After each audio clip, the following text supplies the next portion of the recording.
목소리 높여서 주 찬양하여라. 영광과 권세와 존귀와 위엄을 오늘이 다스리시는 만왕의 왕께 돌려라.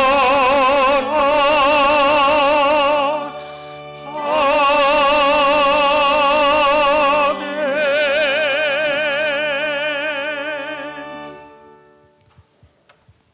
할렐루야.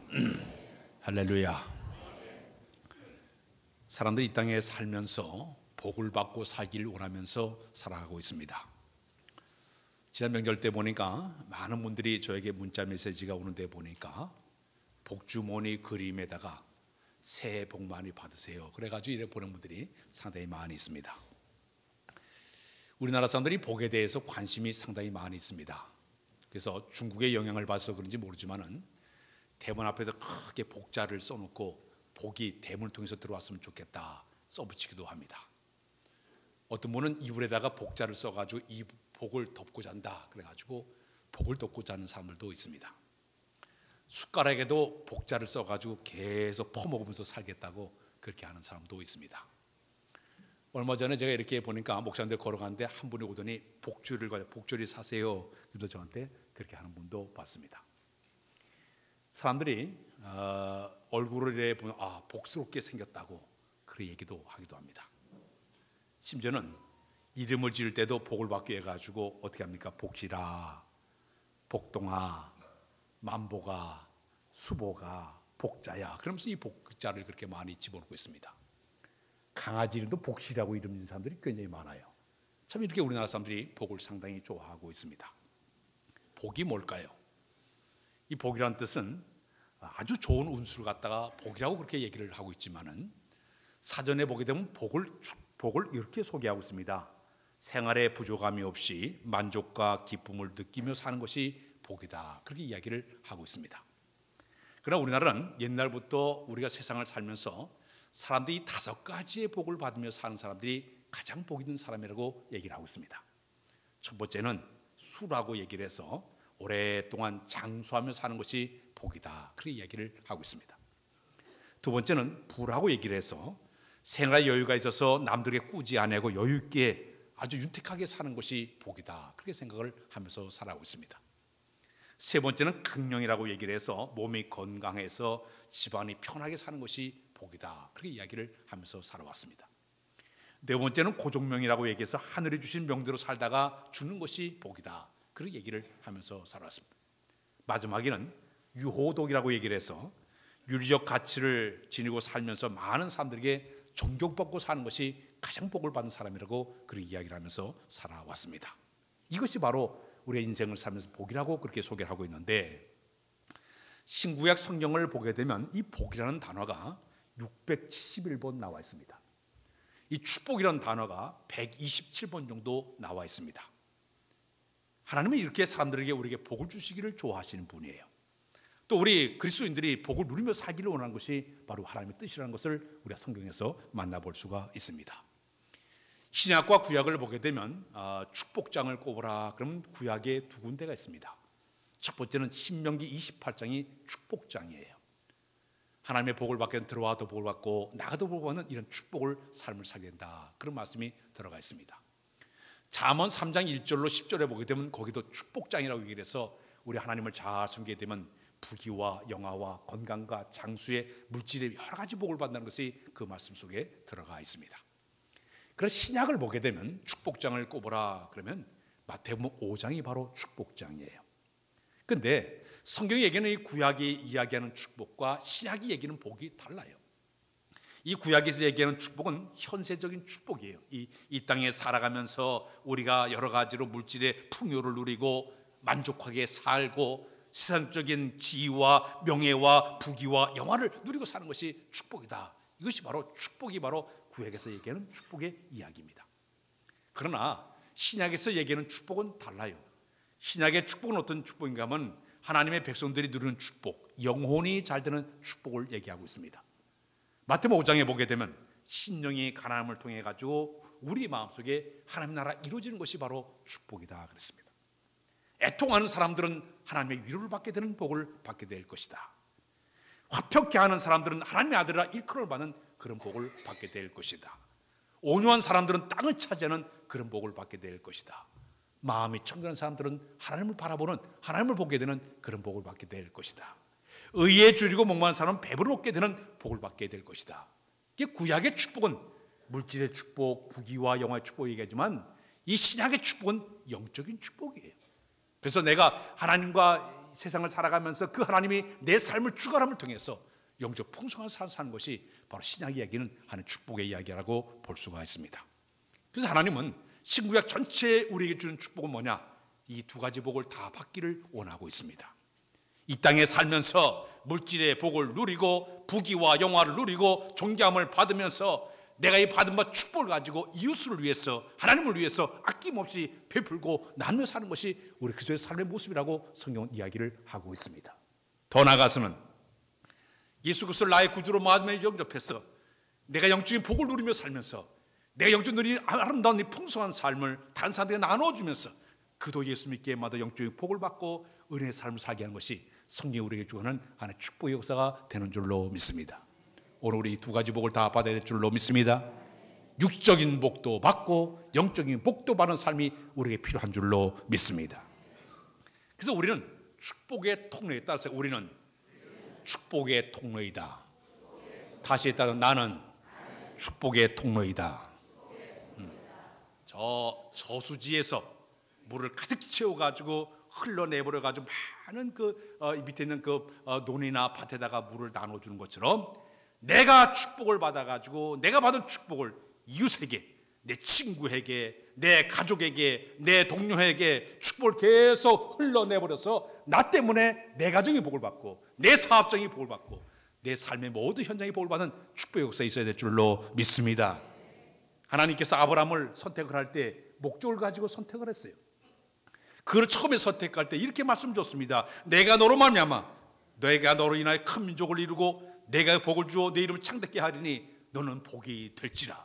내가 너를 선택한 이유가 있어. 너로 말미암아 모든 사람 축복을 나눠주기 위해서 내가 너를 선택했다고 얘기하고 있습니다.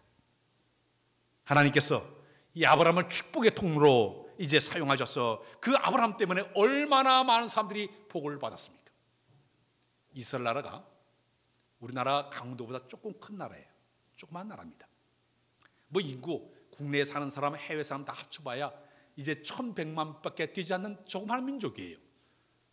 전 세계적으로 볼 때 한 3%밖에는 자그마한 민족인데도요, 세계 민족 가운데 뛰어난 민족이 돼가지고 미국의 경제를 움직이는 사람들, 교육계를 움직이는 사람들이 얼마나 많습니까? 위대한 과학자들이 얼마나 많았습니까? 노벨상을 받은 사람들이 지금까지 300명 정도 받았는데 3분의 1, 96명이 전부 유대인들이에요. 문화계나 정치계나 분야에서 뛰어난 민족으로 만들었던 것이 하나님 축복의 역사라고 볼 수가 있습니다. 그런데 그런 복만 받은 줄 알았더니 하나님께서 아브라함을 통해 가지고 아브라함이 이삭을 낳고 이삭이 야곱을 낳고 야곱이 12아들을 낳고 12아들 가운데 유다 지파를 선택하고 유다 지파의 족속 가운데 다윗 왕을 탄생하게 만드시고 다윗의 후손 가운데 예수님을 탄생하게 만들어서 예수를 믿는 자마다 하늘나라 가는 축복을 허락해 준 줄로 믿습니다. 구원의 은혜를 허락해 준 줄로 믿습니다. 이 지구상에 77억이 살고 있는데 여기에 33%의 사람들이 그 예수님 때문에 예수 믿어 구원받았기 때문에 영적인 복도 받게 된 줄로 믿습니다. 이렇게 하나님께서는 사람을 선택하실 때 저런들도 마찬가지예요. 그냥 선택한 것이 아니라 나 한 사람을 통해서 축복이 흘러가기를 원하고 있는 거예요. 며느리가 그 집안에 들어와서 온 가족 예수 믿게 만들어서 그 가정은 복을 받는 줄로 믿습니다. 그 며느리가 바로 축복의 통로가 되는 것이, 내가 예수 믿어서 직장에 들어가서 나로 말미암아 직장의 사람이 예수를 믿게 만들었다, 나로 말미암아 그 가정의 축복의 역사가 나를 축복의 통로를 역사하사 이루어지게 되는 것이에요. 오늘 우리가 축복의 통로가 되는 것은 내가 어느 곳에 가든 영향력을 끼쳐서 많은 사람들이 그 소리를 전파하고 나 때문에 복을 받게 되는 역사를 우리가 만들어가야 될 줄로 믿습니다. 자, 그런데 오늘 창세기 오늘 22장에 보게 되면 하나님께서 오늘 본문에 보게 되면 우리 하나님께서 아브라함을 축복의 통로로 쓰시기 전에 그에게 하나님께서 훈련의 과정을 주고 있습니다. 그냥 들어 쓰시기 전에, 그 사람을 갖다 위대한 축복의 사람을 쓰시기 전에 거기에 훈련 과정을, 연단의 과정을 그에게 허락한 것을 보게 됩니다. 성경을 보게 되면 하나님께 위대한 사람을 사용할 때 하나님께 쓰시는 방법을 가만히 보게 되면 그에게 시련과 역경과 고난의 과정을 거치는 것이 바로 하나님의 방법이에요. 하나님께서 모세를 쓰시기 전에 그냥 쓰지 않았습니다. 쓰시기 전에 그를 저 미디안 광야에 쫓겨나게 만들어서 40년 동안 철저하게 연단의 과정을 시킨 다음에 때가 되자 그를 불러내가지고 위대한 민족의 지도로 그를 쓰지 않습니까? 다윗이 하나님께 부름받아서 15살에 기름 부음을 받았지만은 금방 왕을 올리지 않았습니다. 15년의 세월 동안 철저하게 연단과 훈련의 과정을 거친 다음에 때가 되자 그를 갖다 이스라엘의 통일 왕국의 왕으로 그를 올리지 않습니까? 요셉이 애굽 나라의 총리가 되기 전에 하나님께서 17살, 8살에 끌려가게 만들고 13년의 세월 동안 철저하게 연단의 과정, 훈련의 과정이 끝나게 되니까 깊은 감옥에 있던 요셉을 끌어내가지고 그런 위대한 축복의 사람으로 하나님 쓰지 않습니까? 이스라엘 백성들을 가나안 땅을 그냥 주지 않았어요. 40년 동안 철저히 광야에서 훈련시킨 다음에 때가 되자 그들을 가나안 땅으로 선물로 주지 않습니까? 우리 예수님께서도 금방 사역을 금방 한 것이 아니에요. 저 유대 광야에 가서 40일 동안 단식하며 기도하며 철저하게 자기 자신과 싸움의 과정을 다 거치고 3번의 시험을 가지고 거친 다음에 승리하게 되니까 마침내 사역을 시작하지 않습니까? 왜 하나님은 이렇게 위대한 사람 쓰시는 시련과 고난과 역경과 아픔과 괴로움을 허락하고 있을까요?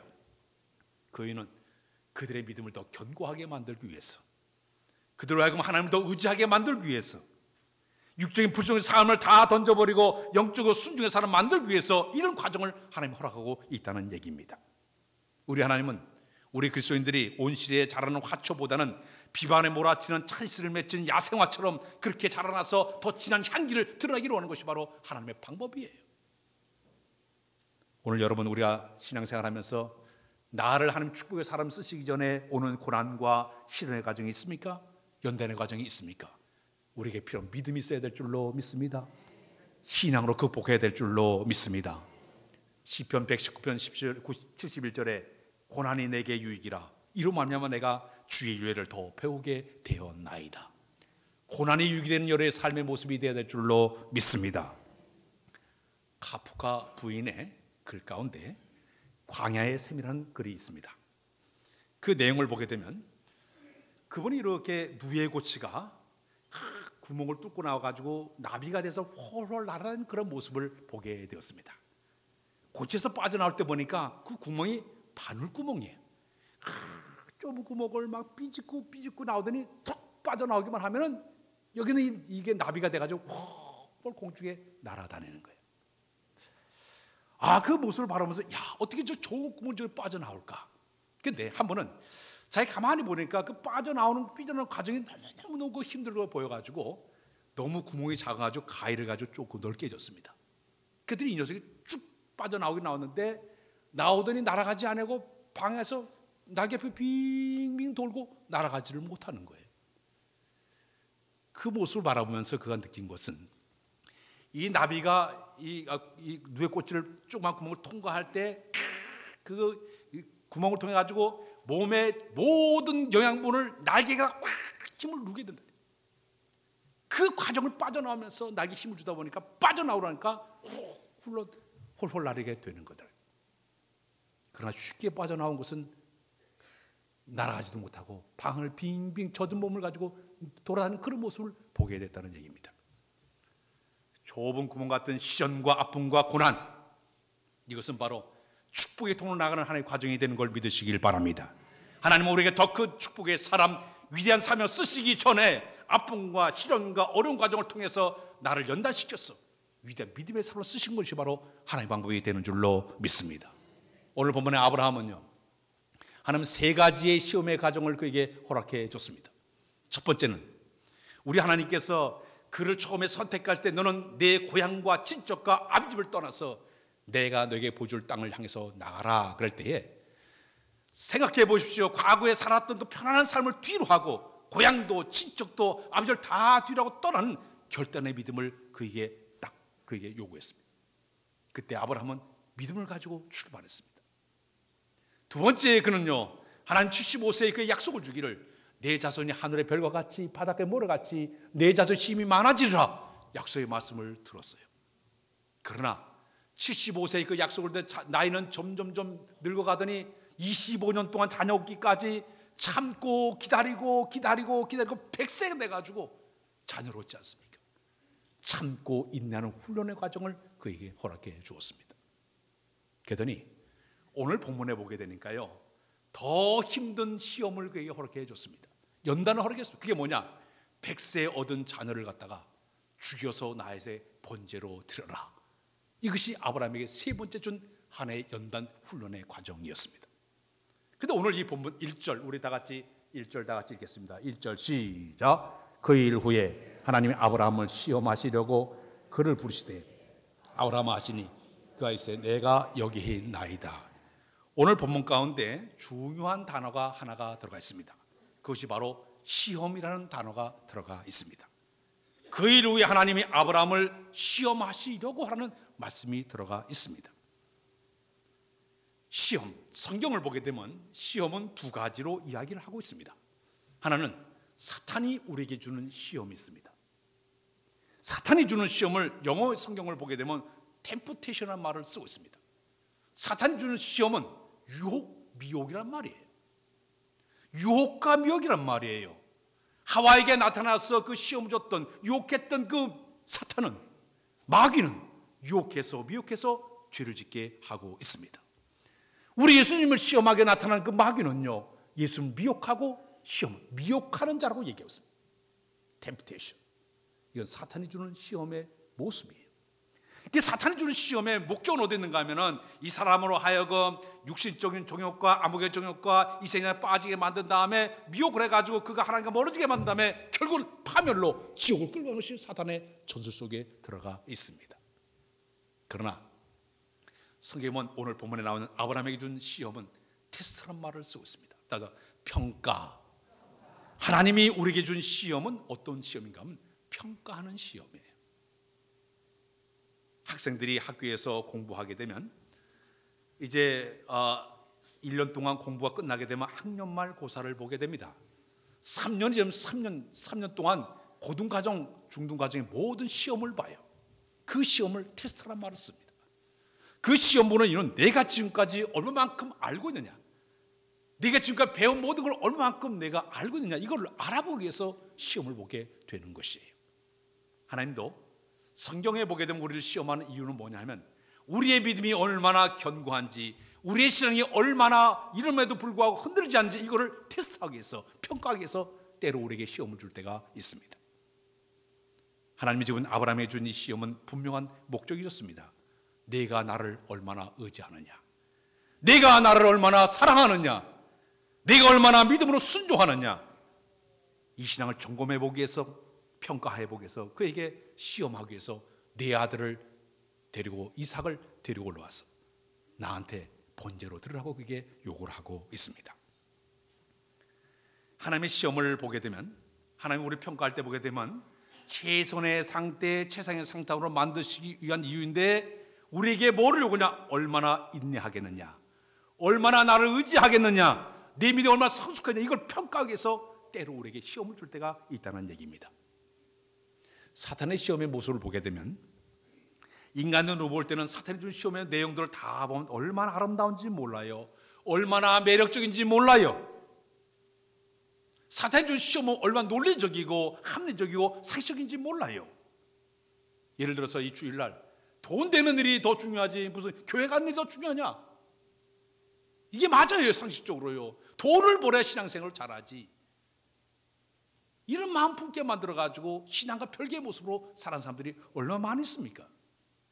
사탄이 준 시험은 매력적이고 눈으로 볼 때 아름답습니다. 논리적이고 상식적이에요. 합리적 다 맞아요.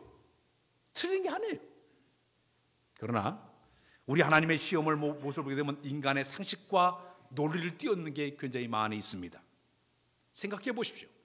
100세 아들을 선물로 주더니 이 아이가 한 25세쯤 되었을 때로 이렇게 얘기를 하고 있습니다. 25년이 지난 다음에 그 아들 상식을 뛰어넘어가지고 그 아들 죽여가지고 나에게 범죄를 들으라고 지금 명령을 내렸어요. 이건 상식에 맞질 않아요.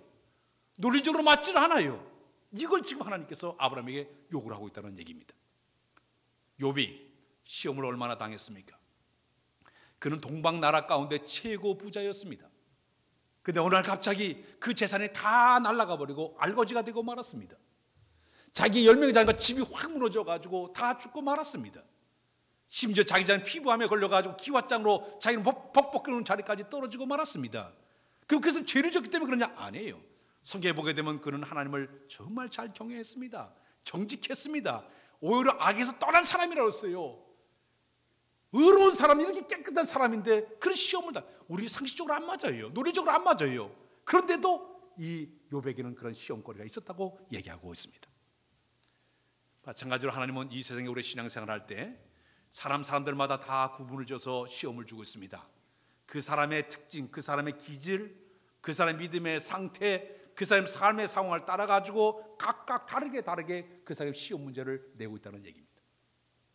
저도 학생들을 가르치면서 시험 문제를 낸 적이 많이 있어요. 낼 때 보면 그 사람에 맞게끔 시험 문제를 내요. 그 학년수에 맞게끔 시험 문제를 내고 있지 않습니까? 아브라함을 하나님이 가만히 보니까 고향 친척 아비를 떠난 결단의 믿음이 대단한 것을 봤습니다. 75세의 약속을 가지고 25년 동안 참고 있는 기다리는 그 믿음의 상태를 보셨습니다.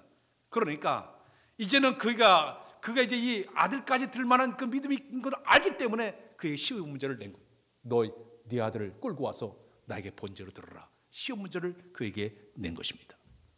그 이유는 만일에 이 아브라함이 받을 이 시험을 저 자기 조카 롯에게 시험을 베풀어 줬으면 롯은 감당하지 못했어요. 하나님 배반했을 거예요. 그러나 우리 하나님이 아브라함을 볼 때 아브라함은요, 남다른 믿음의 톱 클래스예요. 상당히 높은 수준의 믿음을 가진 사람이기 때문에 이런 시험도 감당할 수 있다. 그렇기 때문에 그에게 이 시험을 그에게 허락해 줬다는 얘기입니다. 우리가 고린도서 10장 13절을 보게 되면 사람이 감당할 만한 시험밖에는 주신 일이 없나니 시험 당할 즈음에 또한 피할 길이 여럿이사 시험을 감당할 만한 능력을 우리에게 주신다는 말씀이 있지 않습니까? 오늘 신앙생활하면서 혹시 나에게 고난이 있고 역경이 있고 아픈 시련이 있습니까? 다 감당할 만한 시험의 상태예요. 이겨내야 될 줄로 믿습니다. 승리해야 될 줄로 믿습니다. 그러면 우리가 시험을 어떻게 이겨내야 될까요? 사탄이 주는 시험의 방법은 다른 게 없어요. 따라서 할까요? 시험 받을 만한 장애물을 제거해야 된다. 사탄은요, 우리가 가장 우리 사람들이 넘지 못할 힘든 취약점을 잘 알고 있어요. 그 사람의 성격, 그 사람의 기질, 그 사람의 그 마음 상태를 잘 알기 때문에 그걸 가지고 역사하는 거예요. 그렇기 때문에 그 상황을 뛰어넘어야, 그 장애물을 뛰어넘어야만이 사탄의 시험을 이겨낼 수가 있어요. 우리 예수님이 40일 동안 단식 기도하니까 배가 고프니까 마귀가 쓱 모든 돌덩어리가 떡같이 보일 그런 상황이다 보니까 쓱 와가지고 이 돌을 가지고 떡을 만들어라. 시험하지 않습니까? 요셉이 보디발의 부인이 성적 유혹을 할 때 아무도 없게 만들고 완벽하게 범죄할 수 있는 그런 상황을 만들었지 않습니까? 그때 요셉이 쓴 전법이 무슨 전법인지 알아요? 중국 나라에 제일 고수가 뭔지 알아요? 1개, 3개쯤 36개가 고수예요. 36개 뭐 도망갔어요. 그 자리를 피했어요.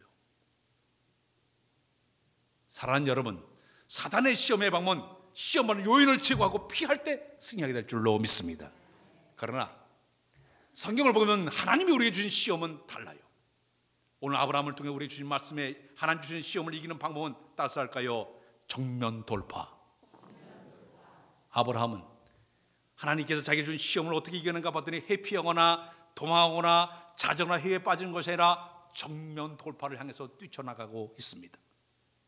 하나님께서 명령을 내리니까 보면 2절 다 같이 2절 다 같이 시작. 여호와께서 이르시되 네 아들 사랑하는 독자 이삭을 데리고 모리아 산으로 가서 내게 일러준 산 거기서 그를 번져 내려갑니다. 아브라함이 아침에 일찍 일어나서 나귀를 안장을 지우고 두 종과 그의 아들 이삭을 데리고 번제에 쓸 나무를 쪼개어 가지고 떠나 하나님이 자기에게 일러준 곳으로 가더니. 자, 사랑하는 여러분, 아브라함은 하나님이 시험을 딱 주자 정면 돌파하는 모습을 보게 됩니다. 하나님께서 우리에게 주신 시험 가운데는 두 가지의 시험의 형태가 있다고 얘기합니다. 첫 번째 형태는 어떤 형태냐? 우리 수학의 공식 가운데 덧셈과 뺄셈이 있습니다. 덧셈은 뭐냐 하면은 하나님 풍성하게 모든 걸 주시는 거예요. 세상에서 물질을 쏟아부어줘 가지고 풍요롭게 살게 만드시고, 가정도 평안하고, 세상에서 권세를 누리고 살게 만들고, 명예롭게 만들고, 부경을 누리게 막 쏟아부어준 덧셈의 축복이에요.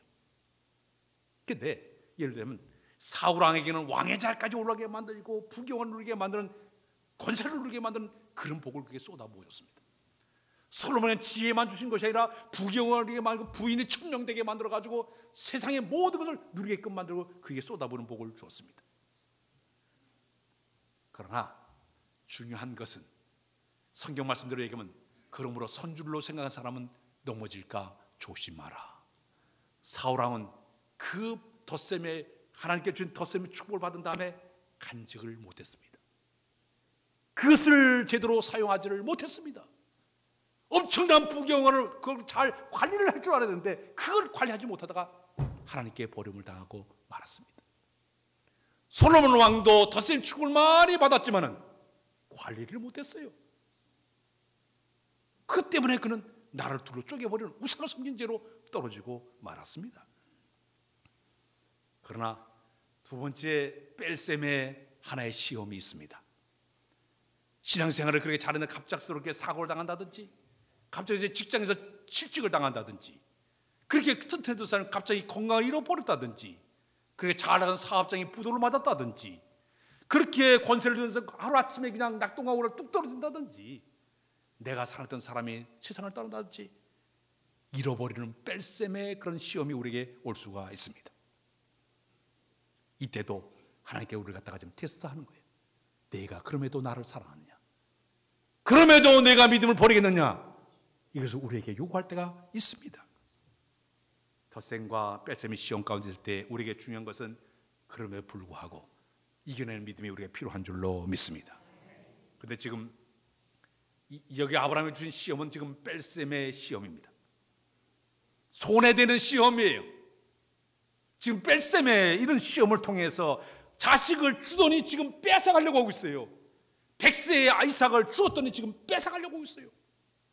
이 시험이 바로 아브라함에게 주어진 하나의 시험이었습니다. 아브라함에게 있어서 이삭은 얼마나 소중한 존재인지 몰라요. 세상에 무엇과도 바꿀 수 없는 그런 아이입니다. 가정의 희망이요 소망인 것이 바로 이삭이었습니다. 그런데도 우리 하나님께서 아브라함에게 요구하는 것은 그 아이를 데리고 모리아산으로 끌고 올라와서 그 아이를 나에게 번제로 드려라. 여러분, 여기 번제 드리는 건 우리가 이게 그냥 성경을 읽었으니까 모르지만 번제는 이렇게 드리는 거예요. 양이나 염소를 끌고 가게 되면 가가지고 제일 먼저 하는 게 목을 따가지고 죽입니다. 다 죽고 나면 죽음을 확인한 다음에 두 번째 하는 것이 그 양이나 염소를 각을 뜹니다. 불에 잘 타라고 찍찍찍 칼로 그어가지고 각을 뜬 다음에 그 죽은 양과 염소를 나무에다 올려놓고 불로 확 싸지르는 것이 번제의 모습이에요. 지금 이 아이를 가지고 자기 그 100세 얻은 아들을 끌고서 지금 모리아산으로 올라가가지고 똘방동안 쳐다보는 그 아이를 목을 따가 죽여버리고 각을 뜬 다음에 번제에 올려놓고 불을 태우는 이 엄청난 미션이에요. 엄청난 요구예요. 하나님 끔찍한 요구를 지금 하고 있습니다. 그런데 우리 하나님께 그걸 하라고 지금 요구를 하고 있습니다. 이 아침에 우리 하나님께 여러분들에게 지금 요구하는 게 많이 있을 겁니다. 네가 신앙을 지키기 위해서 내가 현재 누리는 행복도 얼마나 포기하겠느냐. 네가 신앙을 해서 내 직장도 이것이 신앙의 방해가 되어서 버릴 만한 용기를 가지고 있느냐. 네가 지금 누리는 명예와 부귀와 영화를 지금 다 가지고 있지만은 신앙에서 과감하게 포기할 만한 용기를 가지고 있느냐. 여러분 어떻게 반응할까요? 이거 하나님 너무하지 않습니까? 그것만은 안 됩니다. 다른 것을 바꿔주세요. 이것이 우리들의 모습입니다. 그러나 본문에 나와 있는 아브라함은 하나님 명령을 들어서 이렇게 행동을 하고 있습니다. 우리 다 같이 3절 다 같이 다시 한번 읽겠습니다. 3절 시작. 아브라함이 아침에 일찍 일어나 나귀 한 장을 지우고 두 종과 두 아들 이삭을 데리고 번제 쓸 나무를 쪼개어 가지고 떠나 하나님이 아브라함의 있는 곳으로 가더니. 사랑하는 여러분, 엄청난 하나님의 요구의 명령 앞에, 아론은 상상하지 못할 명령 앞에 아론이 어떻게 행동을 하고 있습니까? 그 명령 앞에 아침 일찍 일어났습니다. 누구와도 상의하지 않았습니다. 누구와 찾아가가지고 얘기하지 않았습니다. 혹시나 누구의 말에 내 믿음이 흔들릴까봐 아침 일찍 일어났습니다. 일어난 다음에 떠날 채비를 갖추어서 아마 속은 새까맣게 타들어갔다 하더라도 울음을 삼키면서 때나 채비라고 일찍 일어나서 낙의 한 장을 지우고 번제쓸 나무를 쪼개고 번제쓸 아들을 꿀고 모리아산에서 침착하게 흐트림이 없이 명령 앞에 기꺼이 불평이나 불명하지 않고 나가는 그 모습, 이게 아브라함의 모습이 되는 줄로 믿습니다. 주의 명령이라면 내 것을 포기할 줄 아는 마음, 그 명령 앞에 흐트림 없이 그대로 순종하는 모습, 이 모습이 우리의 모습이 되어야 될 줄로 믿습니다. 제가 지난번에 1월달에 설교 가운데 그런 얘기하지 않습니까? 믿음은 명사가 아니라 동사라고 말씀을 드렸습니다. 믿음은 저렇게 걸어놓고 폼질하고 죽으신 게 아니에요. 나는 믿음 좋으네 잘하는 죽으신 것이 아니라 믿음은 행동이 뒤따라야 됩니다. 그 믿음이 사람의 믿음이 된 줄로 믿습니다. 아브라함은 하나님 명령 앞에 그대로 내 안에 용암처럼 끓어오는 고뇌와 아픔이 있지만은 하나님 명령이기 때문에 묵묵하게 마음을 비워놓고 그대로 그 말씀 앞에 순종하는 마음으로 출발한 아브라함의 믿음이 우리의 믿음이 되어야 될 줄로 믿습니다. 오늘 여기까지, 다음 주에 다시 연결하겠습니다. 여러분, 아브라함의 흐트러없는 이 아름다운 모습을 우리도 닮아야 됩니다. 주께서 요구하기 때문에 내 걸 기꺼이 포기하고 따라가는 그 믿음이 우리 마음속에 넘쳐나는 여러분들 다 되시길 주의 이름으로 부탁드립니다. 기도합니다. 하나님, 아브라함의 믿음을 담기를 원합니다. 우리에게 이런 믿음 허락하셔서 주의 명령 앞에 겸손하게 순종하는 마음으로 따라가도록 은총을 더하여 주옵소서. 예수 그리스도의 이름으로 기도하옵나이다. 아멘. 찬양 부르게